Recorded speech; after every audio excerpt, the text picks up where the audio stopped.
पानी में डूबकर किसी की मौत नहीं होती, मौत उसी की होती है जिसको तैरना नहीं आता।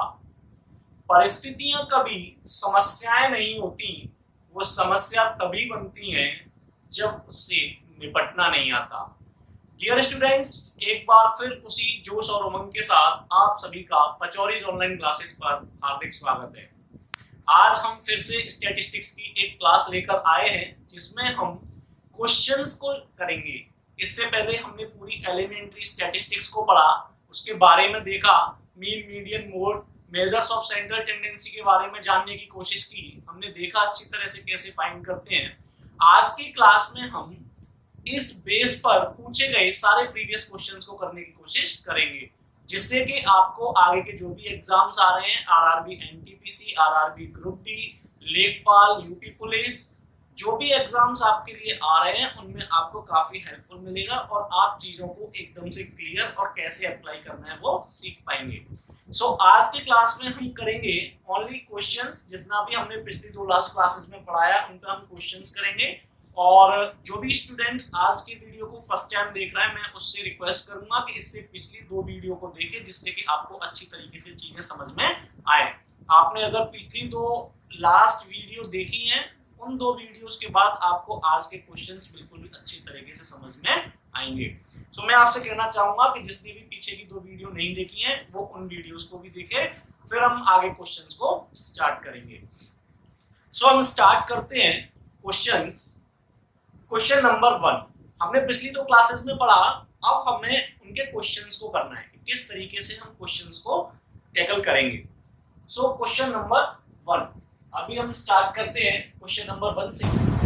क्वेश्चन नंबर 1 कहता है 2 से लेकर 6 तक की संख्याओं का माध्य क्या होगा। 2 से लेकर 6 तक की संख्याओं का माध्य क्या होगा। तो क्वेश्चन नंबर 1 लेट्स स्टार्ट। 2 से 6 तक की संख्याएं अगर हम लिखें तो 2, 3, 4, 5 एंड 6 ये आंकड़े हमें दिए हुए हैं और हमसे कहा जा रहा है कि इनका माध्य क्या होगा। तो आपको मैंने बताया था लास्ट क्लास में, मीन या माध्य कैसे फाइंड किया जाता है। This is sum of data and divided by number of data. Sum of data में 2 + 3 + 4 + 5 + 6 and divided by number of data 1 2 3 4 5। This is 5। Sum of data जब हम फाइंड करेंगे 3 2 5 4 9 5 14 26 एंड डिवाइडेड 5 तो हमें मिलेगा 4 is the mean of this data. लेकिन students मैं आपको एक चीज बताना चाहूंगा कि जब कभी भी आपको लगातार प्राकृतिक संख्याओं की सीरीज मिले, लगातार विषम संख्याओं की सीरीज मिले, लगातार सम संख्याओं की सीरीज मिले, या फिर आपको कोई ऐसी सीरीज मिलती है जिसके प्रत्येक आंकड़े में, प्रत्येक पद में समान डिफरेंस हो, दैट मींस समांतर श्रेणी हो, तब आपको इतनी कैलकुलेशन करने की जरूरत नहीं होगी। मैं कहूंगा कि पूरे पदों या पूरे आंकड़ों का जो मिड पॉइंट होगा वही उन आंकड़ों का माध्य होगा। जो उन आंकड़ों का मिड पॉइंट होगा वही उन आंकड़ों का माध्य होगा। तो यहाँ पर हमने देखा कि जब हम कैलकुलेशन करके कर रहे थे सवाल, तब भी हमें 4 मिल रहा था, और अगर हम मिड पॉइंट देखते हैं तब भी हमें आंकड़ों का माध्य क्या मिलेगा, दैट इज 4। तो हम डायरेक्टली भी क्वेश्चन को कर सकते हैं। अगर हमें लगातार यानी कि क्रमागत कॉन्जिक्यूटिव नेचुरल नंबर्स हो, कॉन्जिक्यूटिव इवन नंबर्स हो, कॉन्जिक्यूटिव ऑड नंबर्स हो, या फिर कोई सेम डिफरेंस की सीरीज हो, तो यहाँ इस क्वेश्चन का हम कहेंगे, डायरेक्टली कर सकते हैं, 4 is the mean of this data. तो 2 से 6 तक की संख्याओं का माध्य क्या होगा, दैट इज 4। आगे चलते हैं नेक्स्ट क्वेश्चन की ओर।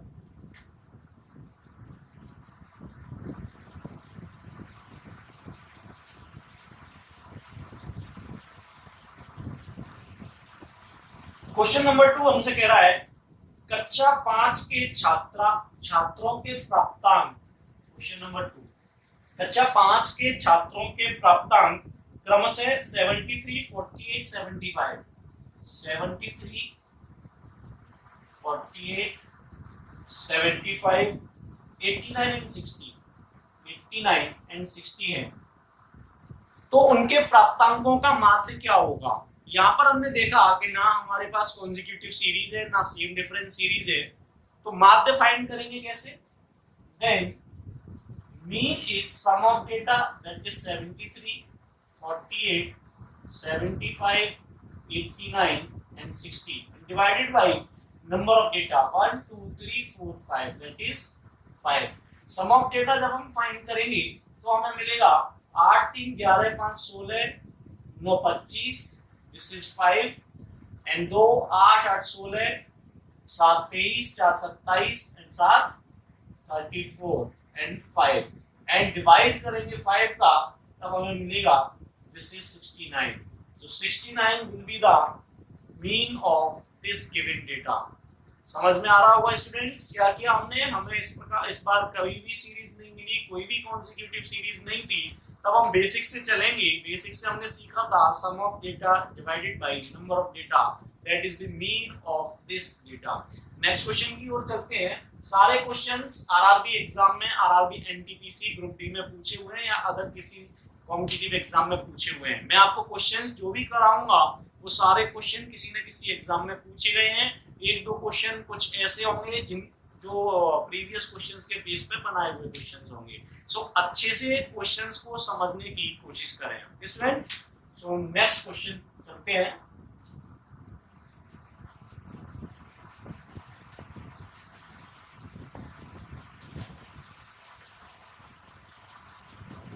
क्वेश्चन नंबर 3 कहता है कक्षा 8 के 5 शिक्षार्थियों के भार, कक्षा 8 के 5 शिक्षार्थियों के भार क्रमशः 56, 42, 40, 56, 42, 40, 38 और 52, 38 एंड 52 है। तो सभी छात्रों के भार का माध्य क्या होगा। अगेन कोई सीरीज नहीं है, कोई भी कॉन्जिक्यूटिव सीरीज नहीं है, तो हमें इस बार भी क्या करना पड़ेगा, बेसिक तरीके से सॉल्व करना पड़ेगा। और जब इसे बेसिक तरीके से सॉल्व करेंगे तो अगेन जब हम मीन फाइंड करेंगे तो sum of data that is 56, 42, 40, 38 plus 52 और देखेंगे 1 2 3 4 5 डेटा मिलेगा हमें 5। जब सभी डाटा को हमने जोड़ दिया तो हमें मिलेगा 228 एंड डिवाइडेड बाय 5 और जब हम इसे डिवाइड करेंगे तब हमें मिलेगा that is 45.6। So 45.6 will be the mean of this given data, या इन छात्राओं के वजन का जो माध्य होगा वो होगा 45.6।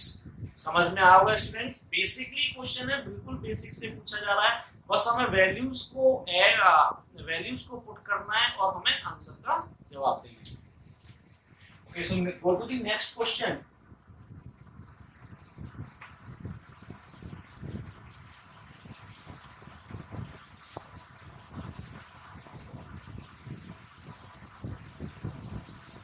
Question number 5। क्वेश्चन नंबर 5 कहता है क्वेश्चन नंबर 4 कहता है यदि 8 5 7 और A का मीन 6 है तो A की वैल्यू क्या होगी। स्टूडेंट्स मैंने आपको बताया था mean is equal to sum of data divided by number of data. जब हम इसको क्रॉस मल्टीप्लाई करते हैं तब हमें मिलेगा mean multiply by number of data equal to sum of data. यहां पर हम वैल्यू पुट करेंगे mean is 6, number of data is 4 and sum of data is 8 plus 5 plus 7 plus 8. So this is 24 and this is 20 plus 8. So then we get A is equal to 24 minus 20, that is the 4. So we can say the 4 is the value of A. अगर हम students इस चीज को ऐसे समझें कि दोनों के बीच में रिलेशन क्या है, ये चीज यदि हमने अच्छे से समझी हुई है तो एग्जाम में इतना सब करने की रिक्वायरमेंट नहीं होनी चाहिए। एग्जाम में इतना सब कुछ नहीं करने का टाइम होता है। तो यहाँ से हमें समझ में आना चाहिए कि जब हम मीन में नंबर ऑफ डेटा का गुणा करेंगे तो हमें सम ऑफ डेटा फाइंड होगा। तो हमने देखा 1 2 3 4, number of data is 4 and mean is 6, so 4 multiply by 6 is 24। यानी कि सभी आंकड़ों का जो सम होगा वो 24 आना चाहिए। सभी आंकड़ों को हमने जोड़ के देखा, 8 5 13 7 20, जो भी कमी होगी वो कौन पूरी करेगा, दैट इज द ए। तो हमने देखा 8 5 13 7 20, कितने की कमी हो रही है, 4 की, वो पूरी करेगा A, that is the value of A. तो हम डायरेक्टली जब इसे एग्जाम में इस क्वेश्चन को करेंगे तो इतना टाइम वेस्ट करने की जरूरत नहीं है। हमें बड़े आसानी से डेटा को देखकर क्वेश्चन समझ में आना चाहिए कि 4 वैल्यूज का जब मीन 6 है तो सम 24 होगा। ए को छोड़कर सभी को जोड़ेंगे और जो भी कमी होगी वो कौन पूरी करेगा, ए पूरी करेगा, तो वही वैल्यू ए की होगी। तो चलते हैं नेक्स्ट क्वेश्चन की ओर।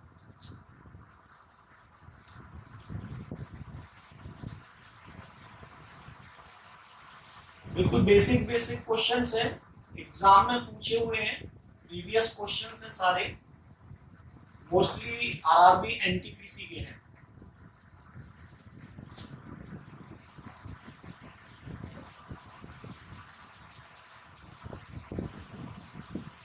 क्वेश्चन नंबर 5 की तरफ चलते हैं। क्वेश्चन नंबर 5 की बात करें, कक्षा 6 के छात्रों के प्राप्तांक क्रमशः 85 73 90, 85 73 90, 64 86 70, 64 86 70 है। तो सभी प्राप्तांकों का माध्य क्या होगा। अगेन मीन हम कैसे निकालेंगे, 85 73 90 64 86 70 डिवाइडेड बाई 1 2 3 4 5 6। जब सभी को हमने ऐड किया that is 468 and this is 6, जब डिवाइड करेंगे तो आंसर मिलेगा 78। तो हमें यहाँ पर डेटा जो दिया गया है उसका मीन क्या होगा, क्या प्राप्त होगा बेटा, 78। क्या किया हमने, सभी आंकड़ों को जोड़ा और आंकड़ों की संख्या से डिवाइड किया, जैसे हमने मीन के बारे में लास्ट क्लास में पढ़ा था। ओके, सो नेक्स्ट क्वेश्चन की ओर चलते हैं।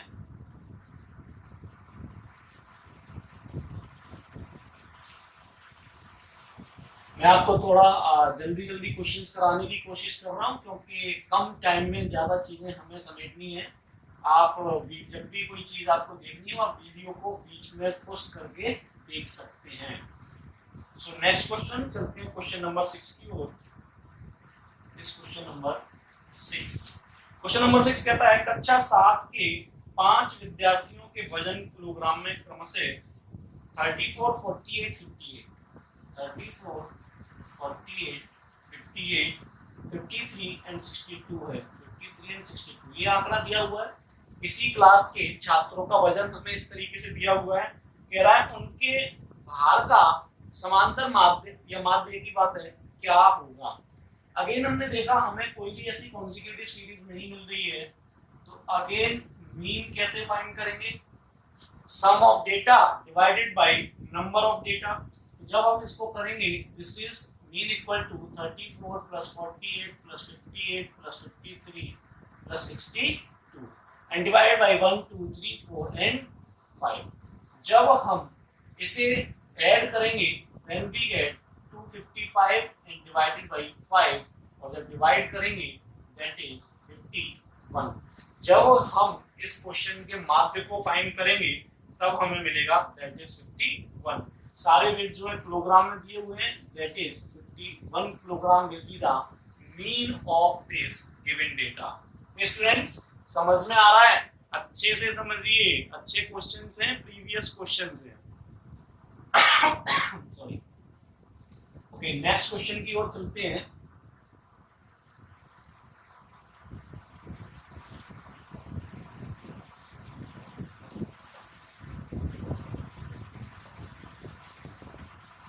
क्वेश्चन नंबर 7 देखिए, क्वेश्चन नंबर 7 कह रहा है अंकों 379 13 18 379 13 18 18 24 ये आंकड़े दिए हुए हैं और हमसे कह रहा है कि अंकों 379 13 18 18 24 का बहुलक क्या होगा। आरआरबी एनटीपीसी 2016 में पूछा हुआ क्वेश्चन है। बहुलक जब मैंने आपको पढ़ाया था लास्ट क्लास में तो मैंने बताया था कि दिए गए आंकड़ों में एक ऐसा आंकड़ा जो सबसे ज्यादा बार आया है, जिसकी बारंबारता सबसे अधिक है या जिसकी पुनरावृत्ति बार बार हो रही है, उसे हम उन आंकड़ों का बहुलक कहते हैं।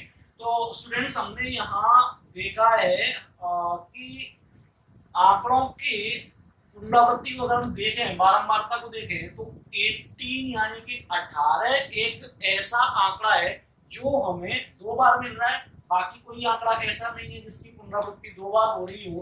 तो हम कहेंगे कि मोड दिए हुए डाटा का मोड या बहुलक क्या हो जाएगा, दैट इज 18। बहुलक क्या होता है या मोड क्या होता है, दिए गए आंकड़ों में ऐसा आंकड़ा जिसकी पुनरावृत्ति सबसे ज्यादा हो, जिसकी बारंबारता सबसे ज्यादा हो, जो सबसे ज्यादा बार आया हो, सबसे ज्यादा बार हमें दिखाई दे रहा हो, वही क्या होगा, दिए गए आंकड़ों का बहुलक। तो हमने इन आंकड़ों में देखा 18 की बारंबारता सबसे अधिक है जो 2 बार आया है, तो हम क्या कहेंगे कि इन आंकड़ों का बहुलक या मोड क्या होगा, 18। Okay, next question, question number 8। Question number 8 कह रहा है पदों 15 24 18 24 15 24 18 24 20 22 20 22 24 24 24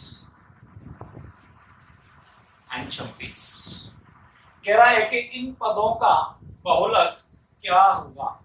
अगेन अभी हमने बताया आरआरबी एनटीपीसी 2016 का क्वेश्चन है और अभी हमने बताया है कि ऐसा आंकड़ा जो सबसे ज्यादा बार आया है वही हमारा क्या होता है, बहुलक होता है। तो यहाँ पर हमने देखा 24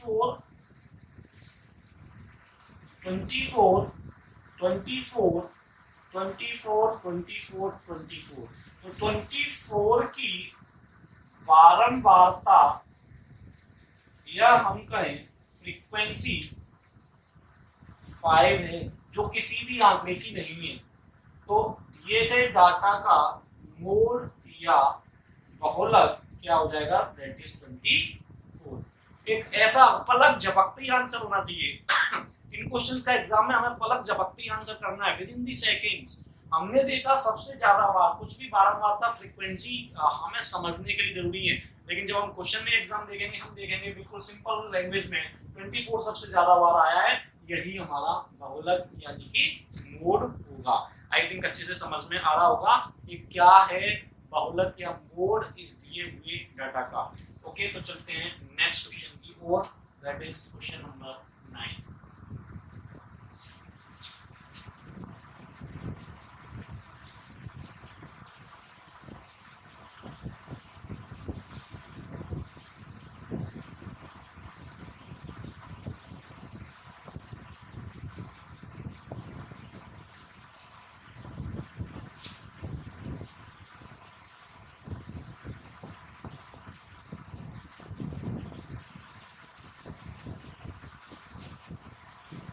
next question is question number 9। Question number 9 कहता है 5 मित्रों के भार क्रमशः 40 44 46 47 और 50 40 44 46 47 और 50 किलोग्राम है। उनके भारों की माध्यिका क्या होगी। बेटा माध्यिका यानी कि मीडियन, सारी चीजों को पिछली वीडियो में देख के कवर करें पहले, तब समझ में आएंगी चीजें बेटे।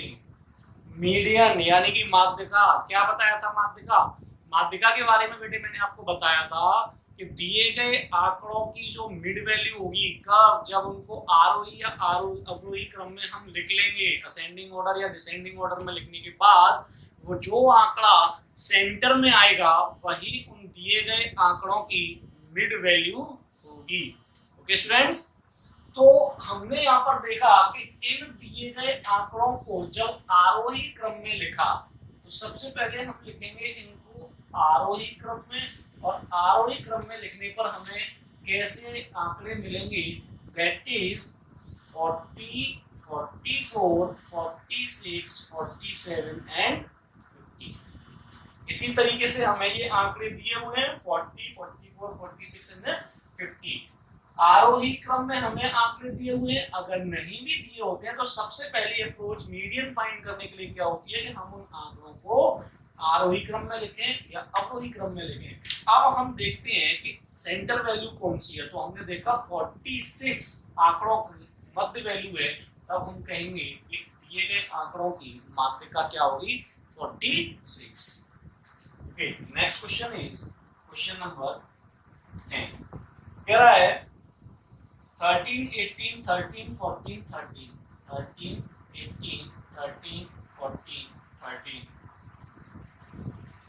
16, 14, 21, 16, 14, 21 एंड 13 की माध्यिका क्या होगी। अगेन माध्यिका क्या चाहिए हमें, मीडियन, और मीडियन के लिए क्या करेंगे, आरोही क्रम यानी कि असेंडिंग ऑर्डर में आंकड़ों को लिखा जाएगा। और जब हम इन्हें असेंडिंग ऑर्डर में लिखेंगे तो क्या मिलेगा हमें असेंडिंग ऑर्डर में, 30, 13, 13 एंड 30 बारंबारता के साथ लिख सकते हैं हम इनको। तो एक वैल्यू है 13, ओके स्टूडेंट, इसके बाद 14 and 14, that is 14, then 16, 18 and 21, 16, 18 and 21, 16, 18 and 21। ऊपर लिख देते हैं थोड़ा, हमें आंकड़े कौन कौन से मिले, 13, 14, 16, 18 and 21। अभी हम अगर इनकी बारंबारता देख रहे हैं तो 13 की बारंबारता थी 4, 14 की बारंबारता थी कितनी, 2 and 1, 1 and 1। ये हो गया आपका डेटा और ये हो गई आपकी फ्रीक्वेंसी यानी कि बारंबारता। 1, 2, 3, 4, 5, 6, 7, 8, 9 आंकड़े आपको दिए हुए हैं, 4, 2, 6, 3, 9। तो मैंने आपको बताया था कि जब हम बारंबारता के साथ माध्यिका को फाइंड करते हैं तो हम क्या करेंगे, 9 का मिड टर्म, और 9 का मिड टर्म कौन सा होगा, 4 इधर 4 इधर, यानी 5th आंकड़ा जो होगा वही इसकी सेंटर वैल्यू होगी और वही दिए गए आंकड़ों की माध्यिका होगी। तो कौन सा पद, 5वां पद। तो अभी हमने देखा 4, 5th भी यही होगा और 6th भी यही होगा।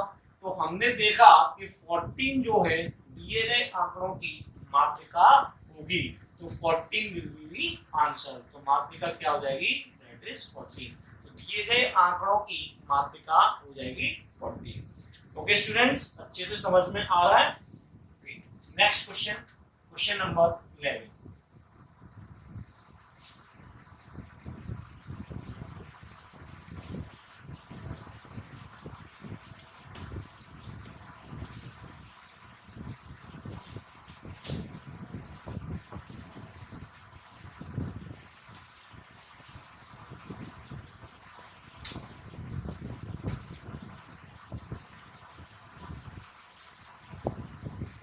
चलते हैं क्वेश्चन नंबर 11 की ओर। क्वेश्चन नंबर 11 कह रहा है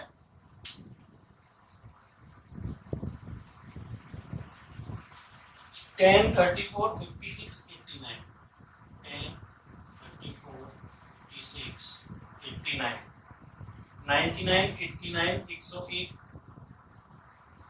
99, 89, 101, 92, 79, 65, 92,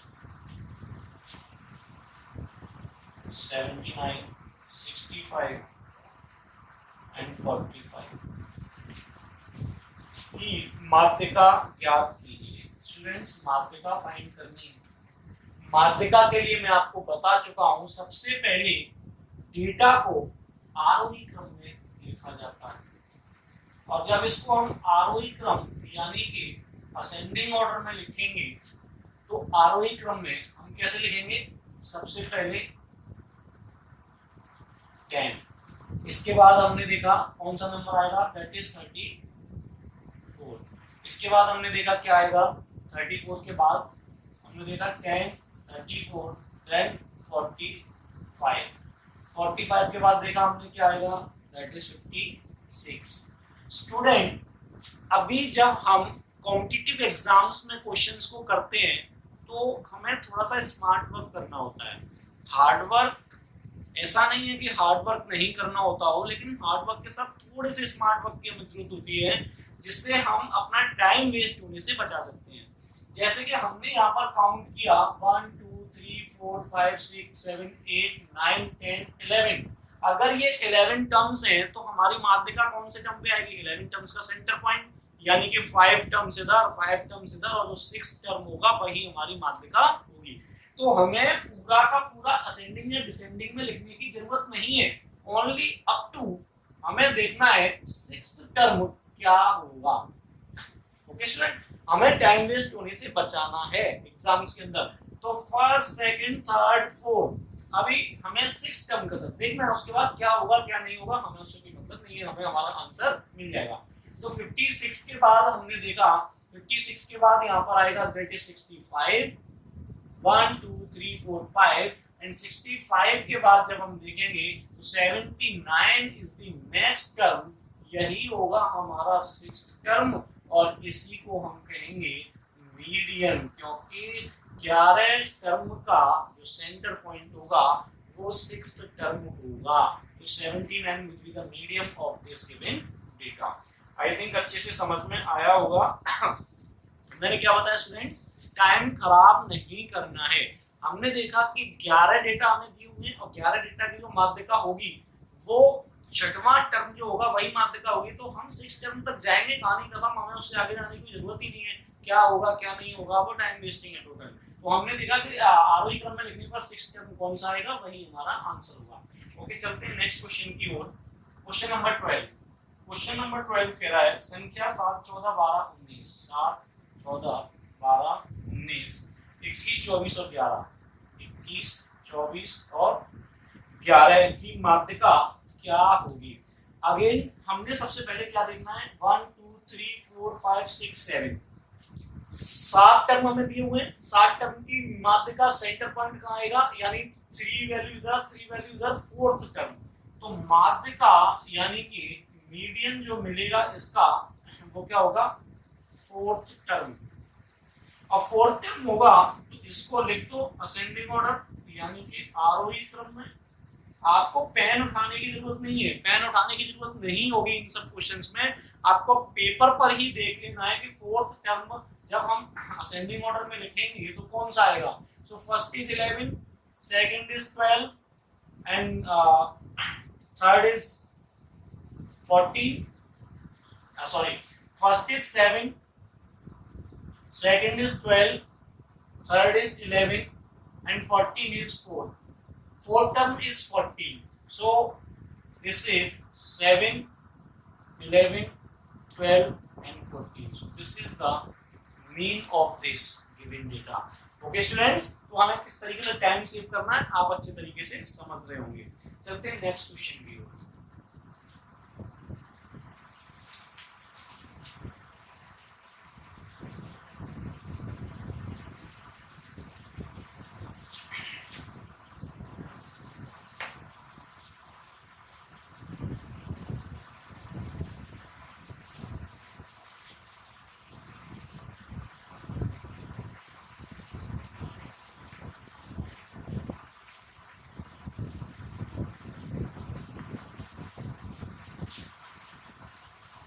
ओके, क्वेश्चन नंबर 13, बहुत ही बढ़िया क्वेश्चन, और आरआरबी एनटीपीसी 2016 का ही क्वेश्चन है। बहुत ही अच्छा क्वेश्चन, ध्यान से समझें। निम्नलिखित व्यवस्थित आंकड़ों से बहुलक की गणना कीजिए। तो यहाँ पर हमने देखा 5 6 7 8 9 10 11, 5 6 7 8 9 10 11 13, 13 के बाद 5 6 7 8 9 10, 5 6 7 8 9 10 and 6 7 8 7 8 6 7 8 7 8 ये हमें आंकड़े दिए हुए हैं और हमसे कहा जा रहा है कि बहुलक की गणना कीजिए। बहुत ही अच्छा क्वेश्चन है, इसको आप अच्छे से समझेंगे। कभी आपके सामने ऐसा क्वेश्चन आ जाता है तो यहाँ पर हमने देखा बहुलक, हमने बताया था क्या होता है बहुलक, जो सबसे ज्यादा बार आया हो या जिसकी बारंबारता सबसे अधिक हो। तो यहाँ पर हमने देखा 7 7 7 and 7 यानी 7 4 टाइम्स आया। ओके, थोड़ा और हमने देखा दैट इज 8 8 8 and 8।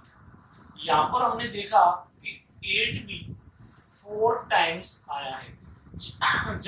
जब आपको इस तरह की कंडीशन मिलेगी, बहुत ही अच्छा क्वेश्चन है, आरआरबी एनटीपीसी 2016 का पूछा हुआ क्वेश्चन है।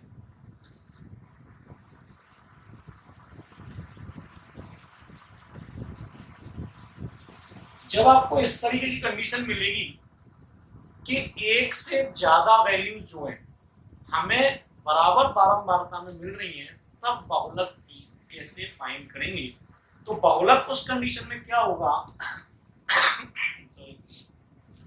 जिन आंकड़ों की बारंबारता बराबर है उनके माध्य को ही हम डाटा का बहुलक कहेंगे। तो यहाँ पर हम दोनों वैल्यूज के माध्य को इन दिए गए आंकड़ों का बहुलक यानी कि मोड कहेंगे। तो इस कंडीशन में जब हम मोड या बहुलक की कैलकुलेशन करेंगे तो दैट इज 7 + 8 / 2 यानी कि दोनों का माध्य this is 15/2 and we can say 7.5 will be the mode of this given data, यानी इस दिए गए आंकड़ों का बहुलक 7.5 यानी कि 7.5 होगा। यहाँ पर हमने देखा दो आंकड़ों की बारंबारता सेम थी, ऐसी कंडीशन में उन दोनों आंकड़ों का माध्य उन दिए गए आंकड़ों का बहुलक होगा। बहुत ही इंपॉर्टेंट क्वेश्चन, अच्छा क्वेश्चन, अच्छे से समझने की कोशिश करें। तो next question, question number 40। Next question है संख्याओं 105070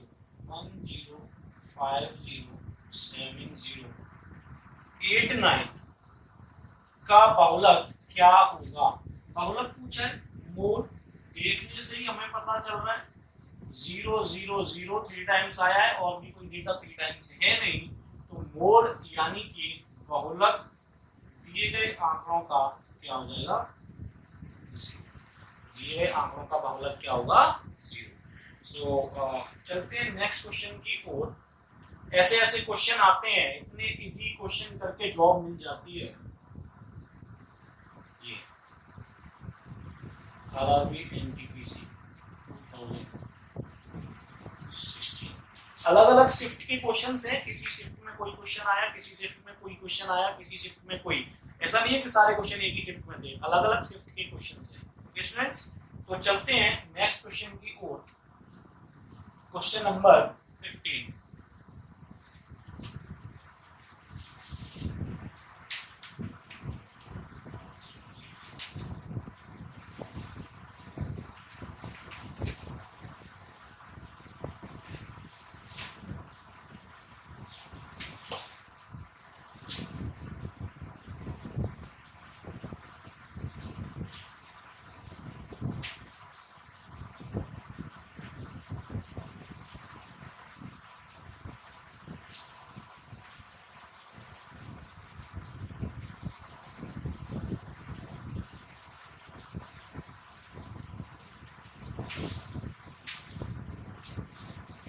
क्वेश्चन नंबर 15,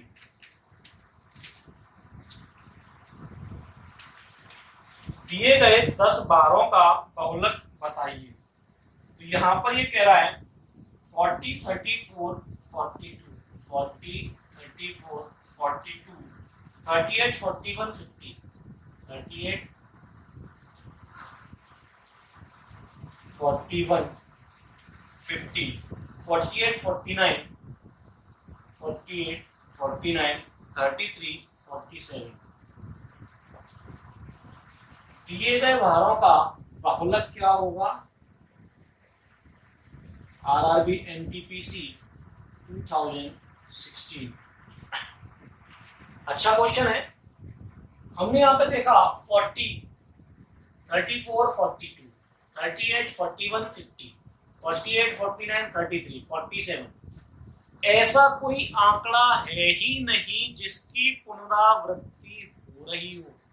कोई पुनरावृत्ति नहीं हो रही है, कोई भी आंकड़ा दूसरी बार नहीं आया है, तो हम इन आंकड़ों का बहुलक नहीं बता सकते। इन आंकड़ों का बहुलक नहीं होगा। Then answer will be none of these. इनमें से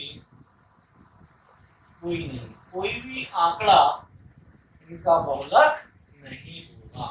तो ये भी एक कंडीशन बहुत इंपॉर्टेंट थी। क्वेश्चन हम कर रहे हैं, प्रीवियस क्वेश्चन में अच्छी अच्छी कंडीशंस निकल के आ रही हैं जिनको हमें समझना है। तो इससे पहले की कंडीशन भी एक बहुत अच्छी कंडीशन थी और ये भी एक बहुत अच्छी कंडीशन है कि जब कोई आंकड़ा पुनरावृत्त हो ही नहीं रहा है तब बहुलक कुछ भी नहीं होगा। That is answer will be none of these. इनमें से कोई नहीं। चलते हैं नेक्स्ट क्वेश्चन की ओर। Question number 16। क्वेश्चन नंबर 16 कह रहा है संख्याओं 2 2 4 6 3 2 2 4 6 3 4 2 5 8 4 2 5 8 का बहुलक क्या होगा? बहुलक सबसे ज्यादा बारंबारता हमने देखा 2 2 एंड 2 एंड 4 दो बार है। 4 आया बारंबारता 2 एंड 3 की बारंबारता इस 3। तो मोड यानी कि बहुलक दिए गए आंकड़ों का क्या हो जाएगा? That is 2। Simple simple question. हमें पेन भी नहीं उठाना है, एग्जाम में क्वेश्चन देखते ही सॉल्व कर देना है। दैट इज ये भी हमारा क्वेश्चन आरआरबी एनटीपीसी 2016। अलग अलग शिफ्ट के क्वेश्चन है जो मैं आपको बता रहा हूँ। चलते हैं नेक्स्ट क्वेश्चन की ओर। That is question number 17। Question number 17 कह रहा है 56 58 49 56 58 49 42 56 49 42 56 49 43 42 65 43 42 65 66 65 66 65 66 65 66 49 58 49 58 and 42 49 and 42 49। उपरोक्त 16 अंकों का बहुलक क्या होगा? बहुलक फिर से वही जिसकी बारंबारता या जिसकी पुनरावृत्ति सबसे अधिक होगी, सबसे ज्यादा बार होगी, वही हमारा बहुलक होगा। उसी को हम दिए गए आंकड़ों का बहुलक कहेंगे। तो जब हम देखते हैं कि दिए गए आंकड़ों में सबसे ज्यादा पुनरावृत्ति किसकी है, तो हम सभी आंकड़ों पर एक नजर डालते हैं। तो हम देखते हैं 49 49 49 एंड 49। 49 की बारंबारता हमने देखी 4 बार, पुनरावृत्ति भी 4 बार हो रही है। और कोई नंबर ऐसा नहीं है जिसकी बारंबारता इसके बराबर हो या इससे अधिक हो। तो हम क्या कहेंगे कि मोड या फिर बहुलक दिए गए आंकड़ों का दैट इज 49। दिए गए आंकड़ों का बहुलक क्या हो जाएगा? That is 49। आई थिंक अच्छे से समझ में आया होगा। This is also question of RRB NTPC 2016। Okay students, तो चलते हैं नेक्स्ट क्वेश्चन की ओर। आई थिंक अच्छे से समझ में आ रही होंगी चीजें, और ये सब चीजें मैं आपको जस्ट फॉर प्रैक्टिस बता सारी चीजें चुका हूँ लास्ट क्लासेस में। अच्छे से समझना चाहिए। डायरेक्ट क्वेश्चन नहीं करा रहा हूँ आपको, एक एक चीज मैंने बेसिक से आपको समझाई है। बिल्कुल भी दिक्कत नहीं होनी चाहिए। मैं आपको क्वेश्चन करा रहा हूँ इसलिए मार्कर चला रहा हूँ। एग्जाम में आपको कोई पेन पेपर की जरूरत नहीं होनी चाहिए इन क्वेश्चंस को लेकर।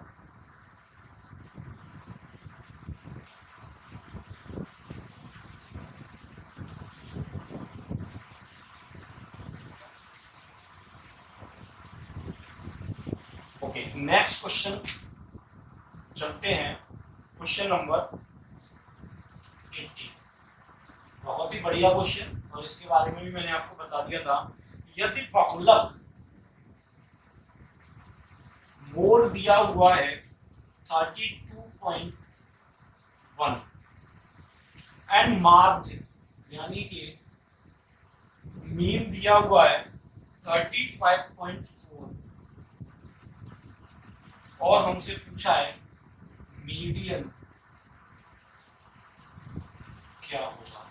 तो स्टूडेंट्स, इस टाइप का मैंने एक एक क्वेश्चन आपको लास्ट क्लास में कराया था, और तीनों के बीच में मीन मीडियन मोड में आपको एक रिलेशन बताया था कि तीनों के बीच में रिलेशन क्या है। तो मैंने वहां आपको बताया था mean equal to 1/2 3 multiply by median minus mode.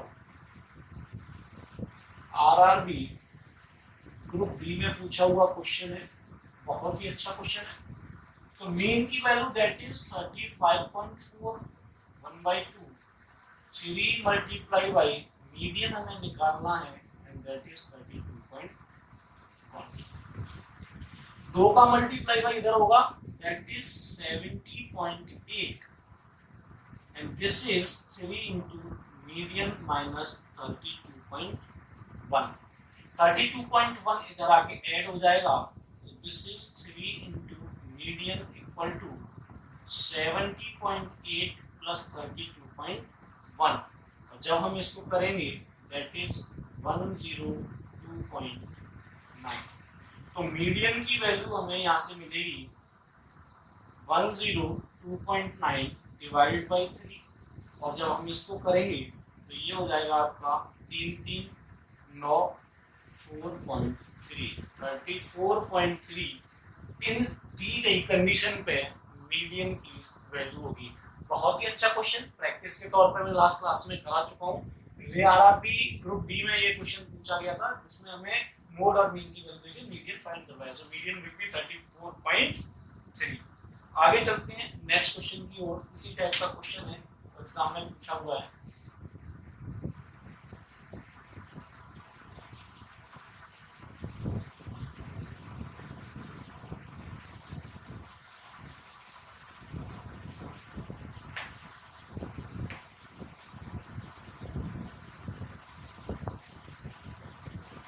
So next question, question number 19। Question number 19 क्या कहता है? Question number 19, mean equal to 15.6 and median is 21.4 और हमसे पूछा है मोड की वैल्यू क्या होगी। आरआरबी एनटीपीसी 2016 में पूछा हुआ क्वेश्चन है। अगेन हमें पता है mean equal to 15.6 1/2 3 multiply by 21.4 minus mode, ये कंडीशन है। अभी ये इधर जाएगा, this is 31.2 and this is 64.2 and minus mode इधर आएगा। So mode is equal to 64.2 minus 31.2, that is 0, 3 and 3. So mode की value will be 33 in this case. Okay students, तो यहाँ पर हमने देखा कि दिए गए आंकड़ों के लिए, क्वेश्चन नंबर 19 हम कर रहे हैं, दिए गए आंकड़ों के लिए जो आंसर होगा वो क्या निकल के आएगा, मोड की वैल्यू निकल के आएगी 33।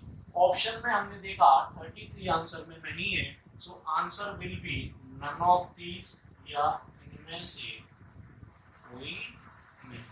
This will be the answer of this question, क्योंकि मोड होगा 33। ओके, चलते हैं नेक्स्ट क्वेश्चन की।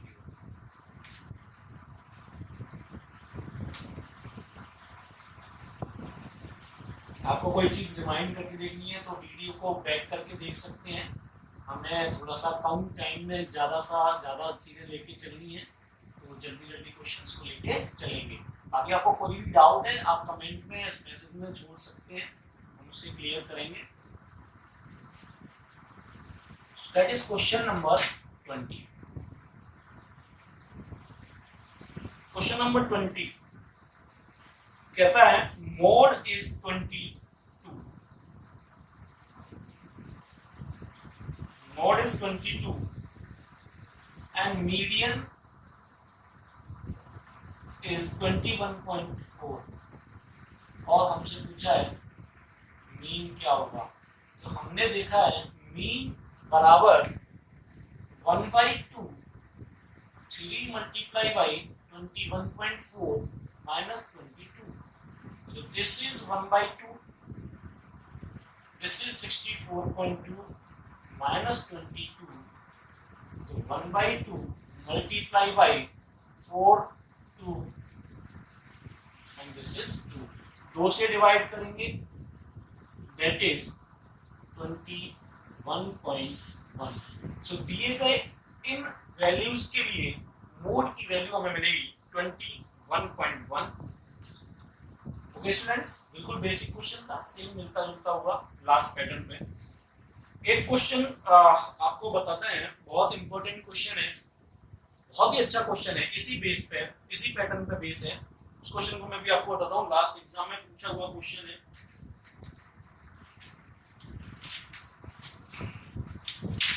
कई बार इसी क्वेश्चन को कैसे पूछा जाता है,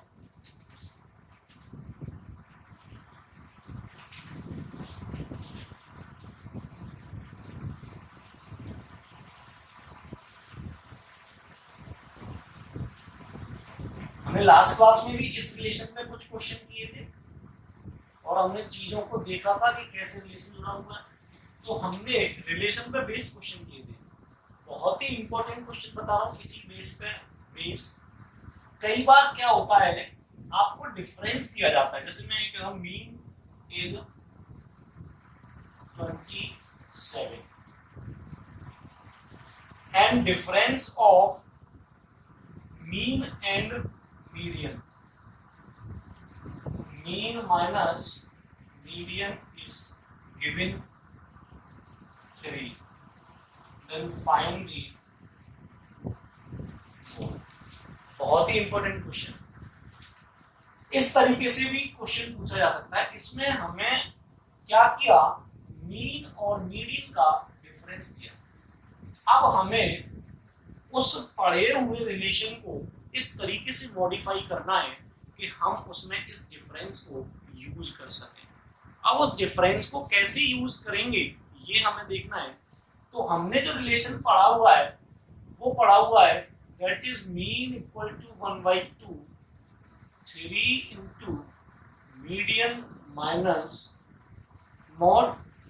this is 2 mean equal to 3 median minus mod.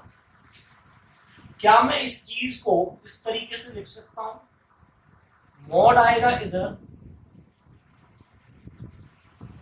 Equal to 3 median minus 2 mean. इस तरीके से मैं इस चीज को लिख सकता हूं, mode equal to 3 median minus 2 mean. अब अगर मुझे इस चीज को लिखना है डिफरेंस की फॉर्म में, तो मैं इसको इस तरीके से लिख सकता हूं that is mean minus 3 mean minus median. Mean minus 3 mean यानी कि माइनस का 2 मीन, माइनस माइनस प्लस यानी कि 3 मीडियन। ये भी एक रिलेशन आपको अच्छे से याद रखना है। इसी का बेस ये क्वेश्चन लास्ट आरआरबी एनटीपीसी में पूछा गया था 2016 में। तो जो मैंने रिलेशन उस दिन बताया था उसको एप्लीकेबल करवा दिया एग्जामिनर ने। क्या किया, उसको आपको दिमाग लगा के इस तरीके से अप्लाई करना पड़ेगा। इस चीज को हम ऐसे लिख सकते हैं। अब जब हमें मोड फाइंड करना है तो हम क्या करेंगे, अब हमें ये भी पता है और ये भी पता है। So that is 27 - 3 × 3 27 minus 9, that is 18. So in this condition the mode will be 18. बहुत ही अच्छा क्वेश्चन, बहुत ही शानदार क्वेश्चन। अच्छे से इस क्वेश्चन को समझना है और इस रिलेशन को भी आपको याद रखना है कि जब डिफरेंस में मीन मीडियन की में वैल्यू दी जाएगी तो आप मोड को किस तरीके से फाइंड करेंगे। ओके,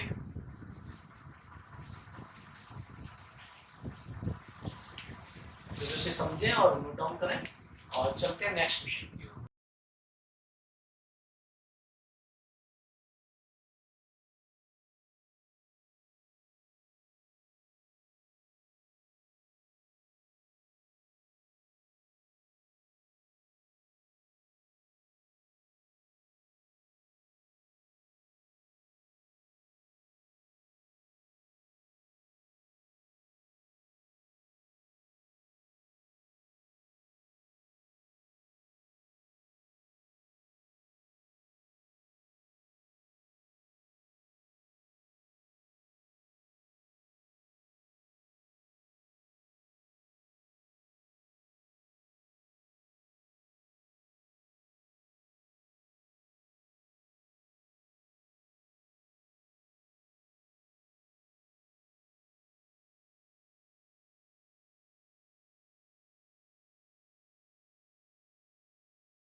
ओके स्टूडेंट्स, तो चलते हैं नेक्स्ट क्वेश्चन, क्वेश्चन नंबर 24 की ओर। सेम क्वेश्चन हम कर चुके हैं, एग्जाम में पूछा हुआ क्वेश्चन है RRB NTPC 2016।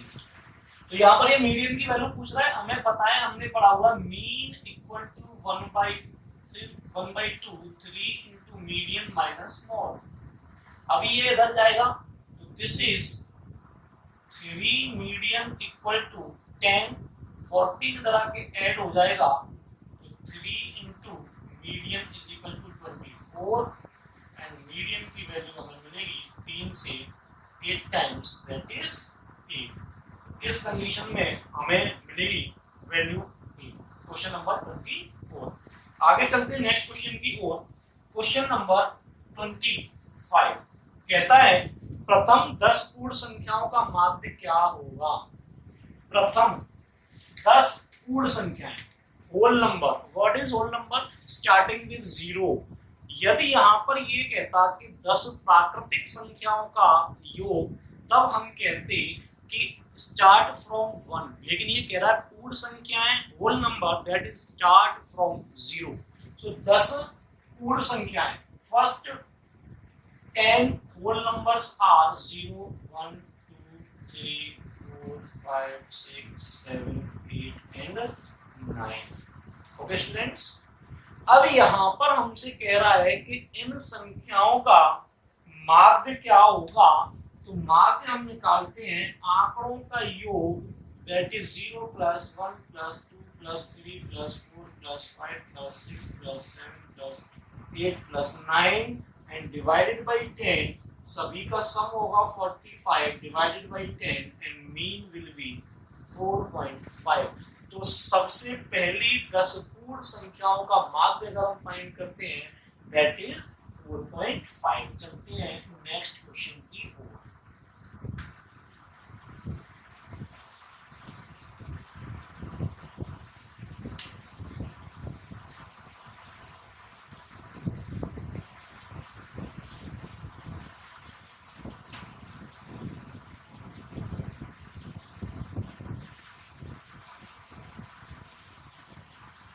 Okay, next question की ओर चलते हैं स्टूडेंट। Question number 26।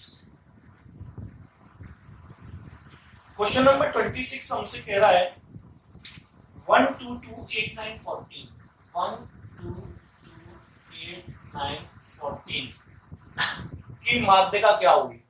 माध्यिका मैंने आपको बताया आरोही अवरोही क्रम में लिखने पर सेंटर पॉइंट या सेंटर वैल्यू को ही हम माध्यिका कहते हैं। तो बहुत ही आसान क्वेश्चन, जब हम इसको बढ़ते हुए क्रम में लिखेंगे तब भी ये ऐसे ही लिखा हुआ दिखाई देगा, क्योंकि ऑलरेडी जो हमें वैल्यू दी हुई है वो हमें किसमें दी हुई है, बढ़ते हुए क्रम में। तो आरोही क्रम में दोबारा लिखने की जरूरत नहीं है। अभी हमने यहाँ पे देखा कि मिड पॉइंट जब हम देखेंगे तो 1 2 3 4 5 6 कितना हो गया, 6 हो गया। अभी अब 6 हो गया तो नंबर ऑफ डेटा कैसे हैं, इवन, यानी कि सम। और लास्ट क्लास में मैंने आपको बताया था कि जब डेटा इवन होते हैं तब हमें उनकी जो माध्यिका या सेंटर वैल्यू होती है वो आंकड़ों में प्राप्त नहीं होती है। यानी जब हम इसका मिड पॉइंट देखेंगे तो हमें दो वैल्यू मिड में मिलेंगी। तो जब सभी आंकड़ों का माध्यिका हम फाइंड करेंगे, that is the median, median find करेंगे, तो हम क्या करेंगे, इन दोनों के बीच की वैल्यू फाइंड करेंगे, that is 2 + 8 divided by 2, this is 10/2 and this is 5। 5 will be the median of this given data। यहाँ पे हमें मिड पॉइंट में इनकी वैल्यू मिलेगी, क्योंकि आंकड़ों की संख्या कैसी है, इवन। मैंने आपको दोनों कंडीशन लास्ट क्लास में बताई थी कि आंकड़ों की संख्या सम हो या विषम हो तो हम कैसे क्वेश्चन को टैकल करेंगे। ओके, चलते हैं नेक्स्ट क्वेश्चन की ओर, that is question number 27। Question number 27 हमसे कहता है गणित की परीक्षा में निम्न अंक बनाए जाते हैं, इन अंकों का बहुलक क्या होगा। मार्क्स किस तरीके से दिए हुए हैं, 80 90 90 85 60, 80 90 90 85 60। बहुत ही आसान सा क्वेश्चन है। 70 75 85, 70 75 85 90 60 एंड 80। साफ देखने से हमें पता चल रहा है मोड बताना है। बहुलक जो सबसे बार ज्यादा है 90 90 दो बार एंड 90 तीन बार, तो सबसे ज्यादा बार कौन सी वैल्यू यहाँ पर हमें मिल रही है, 90। तो मोड क्या हो जाएगा, दिए गए आंकड़ों का बहुलक होगा 90। ओके, चलते हैं नेक्स्ट क्वेश्चन की ओर, that is question number 28। Next question कहता है 296 3587, 296 3587 दिए गए आंकड़ों की माध्यिका क्या होगी। माध्यिका में मैंने आपको बताया 1 2 3 4 5 6 7, यानी कि 7 आंकड़ों में सेंटर वैल्यू होगी फोर्थ टर्म। फोर्थ टर्म ही हमारी माध्यिका होगी। कब, जब हम इसको आरोही या अवरोही क्रम में लिखेंगे। तो इसको जब हमने आरोही क्रम में लिखा तो हम देखेंगे फोर्थ टर्म कौन सा आएगा। तो सबसे पहले आएगा 2, इसके बाद आएगा 3, इसके बाद आएगा 5 एंड फोर्थ टर्म इज 6 और यही हमारी क्या हो जाएगी, this is median of the given data. तो इस अब आगे क्या वैल्यूज आएगी उनमें टाइम खराब करने की जरूरत हमें नहीं है, आगे कुछ भी वैल्यू आए उसमें हमें कोई जरूरत नहीं है, हमारी जो मीडियन वैल्यू हो जाएगी दैट इज द 6। चलते हैं नेक्स्ट क्वेश्चन की ओर, that is question number 29।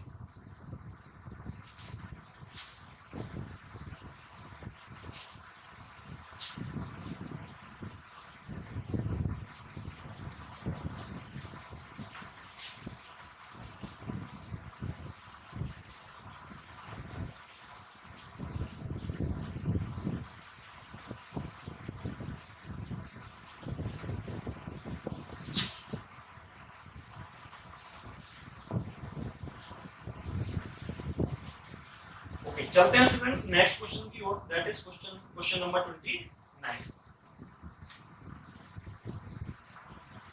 Question number 29 कह रहा है दिए गए आंकड़ों की माध्यिका ज्ञात कीजिए। ये कह रहा है 100 200 450 100 200 450 29 1029 29 1029 300 2001 300 2001। इनकी हमें माध्यिका फाइंड करनी है अकॉर्डिंग टू क्वेश्चन। जो क्वेश्चन में कहा जा रहा है, हमसे क्वेश्चन में कहा जा रहा है कि इनकी माध्यिका फाइंड करनी है। तो माध्यिका 1 2 3 4 5 6 7 यानी कि फोर्थ टर्म होगा। इसकी जब हम मीडियन फाइंड करेंगे क्या होगा, फोर्थ टर्म। कब, जब इसको आरोही या अवरोही असेंडिंग या डिसेंडिंग ऑर्डर में लिखा जाएगा। तो असेंडिंग ऑर्डर में लिखना शुरू कर देते हैं। असेंडिंग ऑर्डर में जब हम इसे लिखेंगे तो सबसे पहले क्या आएगा, दैट इज 29। इसके बाद क्या आ जाएगा 100, इसके बाद क्या आ जाएगा 200, इसके बाद क्या आ जाएगा 3।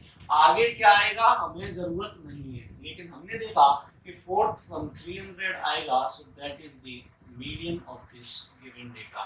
इसलिए हमें आगे टाइम वेस्ट करने की जरूरत नहीं होती है, हमें देखना है कौन सा टर्म मीडियन होगा, उसी टर्म तक हमें देखना है कि आरोही अवरोही क्रम में कौन सा हमारा टर्म आने वाला है।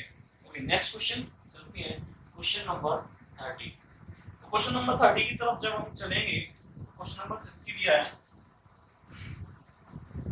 3 12 15 3 15 3 12 15 3 15 7 21 36 49 7 21 36 49 42 62 43 42 62 63 आरआरबी एनटीपीसी का क्वेश्चन है। हमसे कह रहा है कि माध्यिका क्या होगी।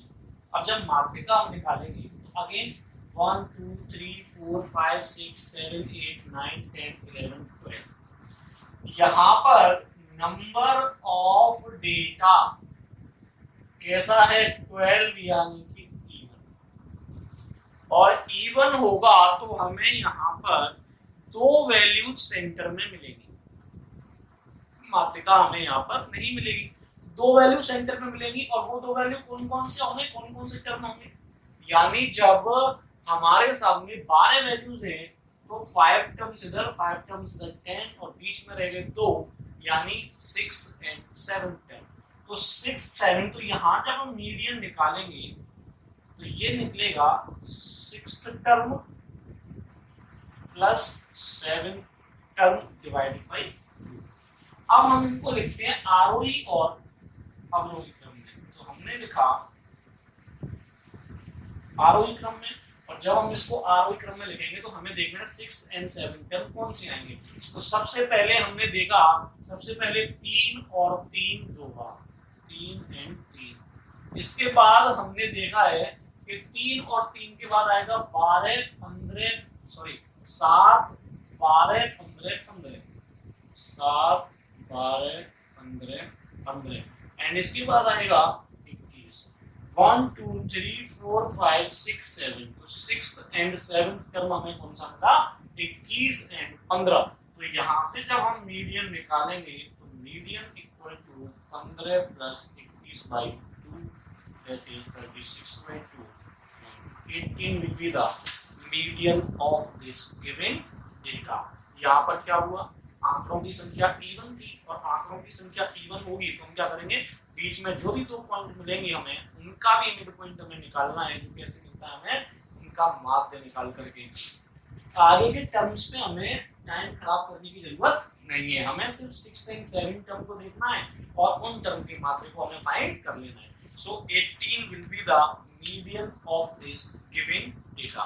ओके स्टूडेंट्स, तो अभी तक हमने क्वेश्चन किए, आगे चलते हैं, जल्दी से इस क्वेश्चन को नोट करें और समझने की कोशिश करें, फिर साफ करके आगे चलते हैं।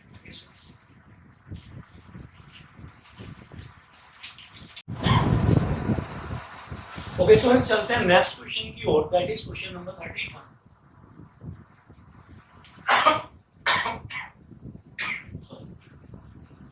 यदि एक जनसंख्या का मानक विचलन 4.5 है तो इसका प्रसरण क्या होगा? मानक विचलन 4.5 जिसको हम कहते हैं स्टैंडर्ड डेविएशन, और हमसे पूछ रहा है प्रसरण जिसको हम कहते हैं वेरिएंस क्या होगा। तो मैंने आपको स्टूडेंट्स बताया था कि variance equal to standard deviation का होल स्क्वायर, दैट इज 4.5 का whole square, that is 20.25, that is the variance of standard deviation 4.5। अभी मैं आपको क्वेश्चन करा रहा हूँ सारे आरआरबी एनटीपीसी 2016 के, यहाँ से आगे यहाँ सारे क्वेश्चन अलग अलग शिफ्ट में आएंगे। क्वेश्चन नंबर 32, नेक्स्ट आगे चलते हैं। ये कह रहा है कि एक वितरण का माध्य 20 है, मीन इक्वल टू 20, और मानक विचलन 4 है, स्टैंडर्ड डेविएशन इक्वल टू 4। तो हमसे पूछ रहा है विचरण गुणांक यानी कि कोएफिशिएंट ऑफ वेरिएंस क्या होगा। विचरण गुणांक क्या होगा? कोएफिशिएंट ऑफ, बताया था आपको लास्ट क्लास में, इसको नहीं जिसने लास्ट क्लास देखी तो वो एक बार उस क्लास को देखे। कोएफिशिएंट ऑफ वेरिएंस ऐसे जिस क्वेश्चन पूछा हुआ था आरआरबी एनटीपीसी 2016 में, तो मैंने आपको बताया था कि विचरण गुणांक कैसे निकलता है। एग्जाम में पेन नहीं उठाना है इस क्वेश्चन में। विचरण गुणांक मैंने आपको बताया था कि standard deviation divided by mean multiply bye 100, और हमेशा किसमें फाइंड होता है? परसेंटेज में। तो ये हो गया आपका ये 4 divided by 20 and multiply by 100। तो यहाँ पर हमने देखा 20 से 5 टाइम्स, और that is the 20% coefficient of variance for mean 20 and standard deviation is 4। चलते हैं नेक्स्ट क्वेश्चन की ओर, क्वेश्चन नंबर 33। यदि बंटन का मानक विचलन 9 है तो इसका विचरण क्या होगा? मैंने ये आपको लास्ट क्लास में बता दिया था, if standard deviation is equal to 9, ये क्वेश्चन करा दिया था। Then what is the variance? This is standard deviation का whole square, that means 9 square, this is 81। So 81 will be the variance of this distribution. Next question की ओर चलते हैं। ये सारे क्वेश्चन आरआरबी एनटीपीसी में पूछे हुए क्वेश्चन है बेटे।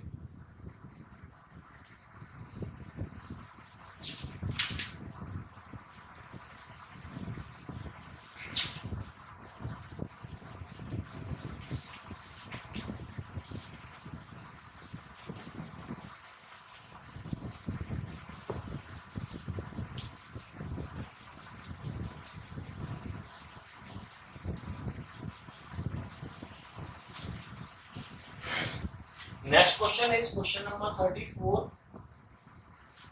पूछा जा रहा है कि एक डाटा सेट का प्रसरण 144 है, यानी प्रसरण वेरिएंस इज इक्वल टू 144। तो इसका मानक विचलन क्या होगा? स्टैंडर्ड डेविएशन क्या होगा? तो मैंने आपको बताया था कि variance equal to standard deviation का whole square. Okay, standard deviation का होल स्क्वायर। तो यहाँ पर जब हमने देखा कि स्टैंडर्ड डेविएशन की value is square root of variance, that is 144, और 144 को जब हम लेंगे तो 12 will be the answer. 12 will be the answer. 144 का स्क्वायर रूट 12 होगा। यहाँ पर प्लस माइनस 12 हम नहीं लेंगे, क्योंकि प्लस माइनस 12 लेने से किसी भी वैल्यू का स्क्वायर रूट नेगेटिव नहीं होगा। किसी भी वैल्यू का स्क्वायर रूट जो है वो नेगेटिव नहीं होता है। मैं कह सकता हूं कि नेगेटिव का स्क्वायर पॉजिटिव होगा, दैट इज द राइट, लेकिन नेगेटिव में स्क्वायर रूट निकल के नहीं आता है, so standard deviation will be the positive value, that answer will B 12। इसके बाद आएगा क्वेश्चन नंबर 5।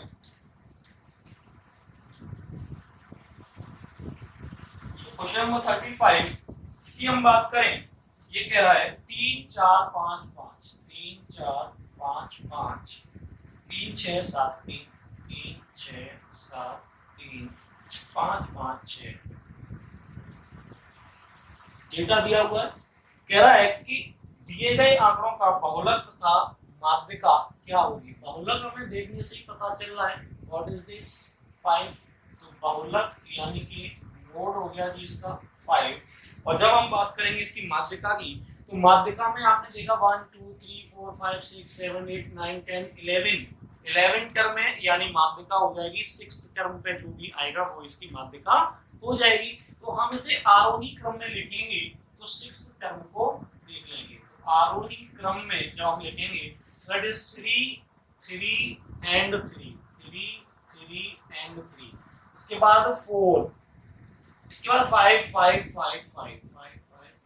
अब हम देखेंगे कि 6th टर्म 1 2 3 4 5 6, तो माध्यिका भी क्या हो जाएगी इसकी, माध्यिका भी हमें मिलेगी कौन सी 5 1 2 3 4 5 6, तो माध्यिका भी मिलेगी हमें 5। आंसर विल बी 5 और 5, बहुलक भी 5 और माध्यिका भी 5। Next question is question number 36। 28 के धनात्मक गुणनखंडों का माध्य क्या होगा। आरआरबी एनटीपीसी से 2016 में पूछा हुआ क्वेश्चन है। तो 28 के धनात्मक गुणनखंड कौन कौन से होंगे, 1 2 4। फैक्टर मतलब गुणनखंड का मतलब ऐसी संख्याएं जो 28 को पूरी तरीके से डिवाइड कर दे।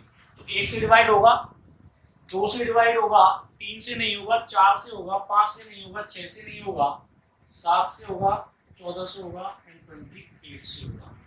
तो हमसे कहा जा रहा है कि इन सभी आंकड़ों का माध्य क्या होगा। तो जब हम मीन निकालते हैं तो mean is sum of data divided by number of data.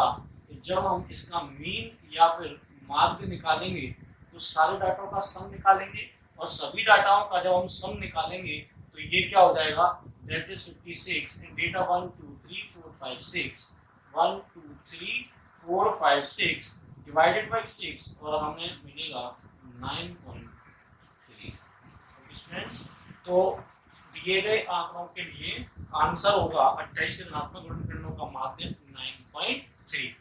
तो स्टूडेंट, आज की क्लास में ये सभी क्वेश्चन जो लास्ट में मैंने कराए सभी 2016 में पूछे हुए क्वेश्चन हैं, और आपने देख होंगे कोई भी इतना हार्ड एंड फास्ट नहीं है। अगर आपने लास्ट की 2 क्लासेस को देखकर, मैंने आपको बेसिक भी एक्स्ट्रा पढ़ाया हुआ है, इससे बाहर कुछ भी नहीं आने वाला है। आपको अच्छे से तीनों वीडियोस को देखना है, और आप किसी भी एग्जाम में कोई भी सवाल गलत नहीं करेंगे। जितना एग्जाम में पूछा जाता है मैंने उससे एक्स्ट्रा ही आपको थ्योरी क्लासेस में कराया हुआ है। सो स्टूडेंट, आज मैंने आपको 36 क्वेश्चन कराए, जिसमें सारे प्रीवियस क्वेश्चन थे, कुछ क्वेश्चन प्रीवियस के बेस पर बनाए हुए क्वेश्चंस थे। इन क्वेश्चंस को आप अच्छे तरीके से प्रैक्टिस करें, इनसे बाहर कुछ नहीं आने वाला है। और अच्छे से आज क्वेश्चंस करने के बाद आपको पूरा टॉपिक क्लियर भी हो गया होगा। आई थिंक इस तीनों वीडियोस को एक बार, 2 बार, 3 बार रिवाइंड करके देखें, जिससे आपको पूरा कॉन्सेप्ट क्लियर हो जाए। क्योंकि आज के कंपटीशन में स्कोर लाने के लिए रट्टा की जरूरत नहीं, कॉन्सेप्ट क्लियर की जरूरत है। तो आपको अच्छे से कॉन्सेप्ट क्लियर करने हैं। ये आज का लास्ट क्वेश्चन था, और आज की क्लास के बाद हम स्टैटिस्टिक्स के पोर्शन को फिनिश करते हैं, जिसमें मैंने आपको elementary statistics, theory based, basic concepts and questions, previous questions कराए। किसी भी स्टूडेंट्स को कोई डाउट हो वो मेरे लिए मैसेज या कमेंट में छोड़ सकते हैं। नेक्स्ट क्लास में उसके डाउट्स को क्लियर करेंगे, फिर नेक्स्ट टॉपिक को स्टार्ट करेंगे। बहुत जल्दी ही एक नए टॉपिक के साथ मुलाकात होगी, अच्छे से टॉपिक को। आई होप कि अच्छे से आपको स्टैटिस्टिक्स समझ में आया होगा, और आगे से आप एग्जाम्स में अच्छे से स्कोर कर पाएंगे। सो आज की क्लास को हम यहीं ऑफ करते हैं। आज की क्लास के लिए थैंक यू वेरी मच। जय हिंद। और ज़्यादा से ज़्यादा स्टूडेंट्स को जोड़ने के लिए चैनल को लाइक शेयर एंड सब्सक्राइब करना ना भूलें। Thank you very much. जय हिंद।